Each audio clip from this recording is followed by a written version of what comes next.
মান্না দে গেয়েছিলেন, মুকুটটা তো পড়েই আছে, রাজাই শুধু নেই। এ তো রানীর মুকুট আগেই চলে গেছিল, দলের সিংহাসনটাও এবার কার্যত চলে গেল। সমীরদা ভাবতে পেরেছিলেন 28 দিনে 28 বছরের একটা দলের এই হাল হবে? 28 দিন অনেকটা সময় বেশি হলো, সত্যি কথা বলতে। আপনি কি 28 ঘন্টা ভেবেছিলেন? আমি কেন, আমরা গোটা বাংলার মানুষ ভেবেছি 28 ঘন্টাও টিকবে না এই দলটা। এটা এটা একটা মারাত্মক অবস্থা। এবং সুমন, তোমার মনে আছে আমি সেদিন বুঝেছিলাম এনার কত অনিবার্য। পার্কস্ট্রিট কাণ্ড, কামধুনি, আমিরুল ইসলাম মনে থাকবে, আনিস খানের মৃত্যু, এইগুলো নিয়ে আমি সরব হয়েছিলাম। এটা আমার অপরাধ ছিল। উনি কি করলেন, উনি যদি সত্যিকারের সেন্সিটিভ হিউম্যান বিইং হতেন, তাহলে উনি না অন্তত ভাবতেন যে এই লোকগুলো কেন এটা দিনের পর দিন, বছরের পর বছর আমরা বলে গেছি যেখানে অন্যায় হয়েছে। মমতা ব্যানার্জি দলের সম্পদ কোনো ভদ্রলোককে বলেছে? বলেনি।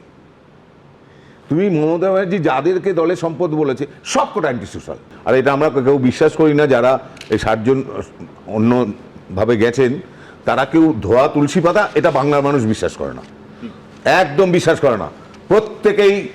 প্রত্যেকেই মানুষের উপর অত্যাচার করেছে, প্রত্যেকে চুরি থেকে আমরা সমস্ত কেসে জর্জরিত। আমি জানি না আজ থেকে 7 দিন পরে এই 60 জনের মধ্যে কতজন আবার অ্যারেস্ট হয়ে যাবে বিভিন্ন চুরি এইসব কারণে। তখন ওই 60 জন থাকবে না 4 জন থাকবে, এটা কিন্তু আমরা জানি না। তৃণমূলের প্রতীক কি এবার মমতা বন্দ্যোপাধ্যায়ের হাতছাড়া হতে চলেছে? তার কারণ গতকালই আমরা দেখেছি বিধানসভার অধ্যক্ষকে চিঠি দিয়ে বিদ্রোহী বিধায়করা তারা দাবি করেছেন যে তারাই আসল তৃণমূল। এবার কি ঘাসফুল প্রতীককে তারা নিজেদের প্রতীক বলে দাবি করবেন? শুরু হয়েছে জল্পনা।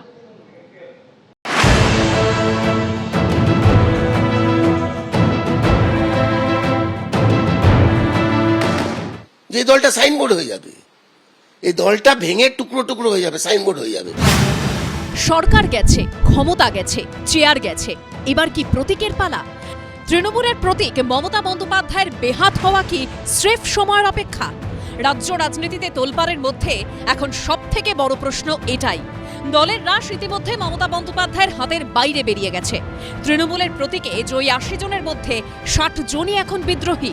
বুধবার বিধানসভার স্পিকারকে চিঠি দিয়ে তাঁরা জানিয়েছেন তাঁরাই আসল তৃণমূল। আমরা তৃণমূল কংগ্রেসের প্রতীকে 80 জন বিধায়ক তারা নির্বাচিত হয়েছেন, তার মধ্যে 60 জন বিধায়ক আপাতত মনে করেছেন রীতিনীতি মেনে যে এটাই হচ্ছে এই অষ্টাদশ বিধানসভার ভেতরে প্রিন্সিপাল অপোজিশন, এবং আমরা তৃণমূল কংগ্রেসকে রিপ্রেজেন্ট করছি। এই প্রেক্ষিতে প্রশ্ন উঠছে, বিদ্রোহীদের এই আসল তৃণমূল কি এবার ঘাসফুলকে নিজেদের প্রতীক বলে দাবি করবে? 2022 সালে মহারাষ্ট্রে একনাথ শিন্ডের নেতৃত্বে উদ্ধব ঠাকরে শিবসেনা ছেড়ে বেরিয়ে গেছিলেন 2/3 বেশি বিধায়ক। এই শিবিরের আবেদনের ভিত্তিতে তাদেরই আসল শিবসেনা বলে ঘোষণা করে নির্বাচন কমিশন। শিবসেনার তীর ধনুক প্রতীকও পায় শিন্ডের আসল শিবসেনায়। বাল ঠাকরের তৈরি দল এবং তার প্রতীক দুটোই হাতছাড়া হয় ঠাকরে পরিবারের।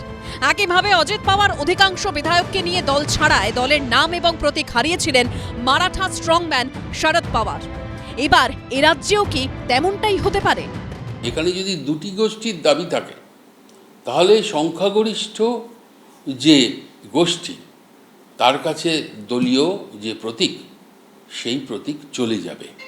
আর যদি 2/3 সংখ্যাগরিষ্ঠতা নিয়ে এই বিরোধী গ্রুপ আসে, বিদ্রোহী গ্রুপ আসে, তারা যদি নতুন কোনো সিম্বল দাবি করেন তাহলে সেটাও পেতে পারেন। এই কমিশনের কাছে অধিকার রয়েছে যে এই সিম্বল কাউকে না দিয়ে ফ্রিজ করে দিতে পারেন, অথবা দুই গোষ্ঠীকে নতুন নতুন সিম্বলও দিতে পারেন। এবার যদি এরা নতুন দল ক্লেম করেন, মানে সমস্ত সম্পত্তি এবং পার্টিটাই ওদের, সিম্বলটা এটাই, এর জন্য ইলেকশন কমিশনের কাছে যেতে হবে। সেখানে পার্টি সংগঠনের কনস্টিটিউশন কি আছে সেটা দেখা হয়, কিন্তু সর্বোপরি এটাও দেখা হয় যে কতজন বিধায়ক এটাকে সাপোর্ট করছেন। আর আরেকদিকে আরেকটা তত্ত্বাবধান যেটা থাকবে সেটা হচ্ছে কোর্ট, এবং সেটা চ্যালেঞ্জ হবে কি না। সুতরাং একটা লিগ্যাল ব্যাটেলের মধ্যে দিয়ে যেটা যাবে এ বিষয়ে আমার কোনো সন্দেহ নেই।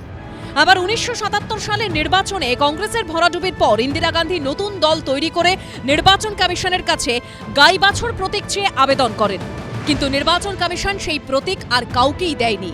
তাহলে কি এরকমও হতে পারে যে ভোট রাজনীতি থেকে ঘাসফুল চিহ্নটি চিরতরে মুছে যাবে?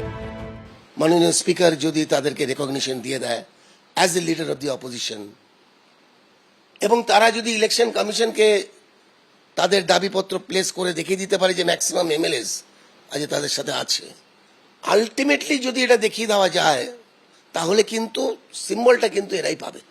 Ritabrata will get the symbol, Mamata ব্যানার্জিকে কিন্তু সিম্বল হারাতে হবে।